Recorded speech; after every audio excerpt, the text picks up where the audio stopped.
আমার এই বোনটা আসছে অভাব অনটনের কারণে। মানুষের চেহারা দেখলেই তার ভিতরগত যে কি আছে কেউ বুঝতে পারে না। মেয়েটা আসলে একজন দুঃখী মেয়ে।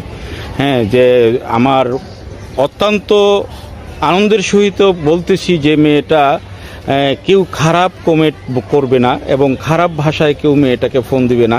আচ্ছা আপু, একটা কথা আমার মনে জাগলো, তোমাকে দেখতে দেখতে এবং তোমার কথা শুনতে শুনতে যদি কোনো হৃদয়বান ভাই, কোনো প্রিয় ভাই তোমাকে ভালোবাসার অফার দেয় কিংবা বিয়ে করতে চায়, তাতে তোমার মত কি?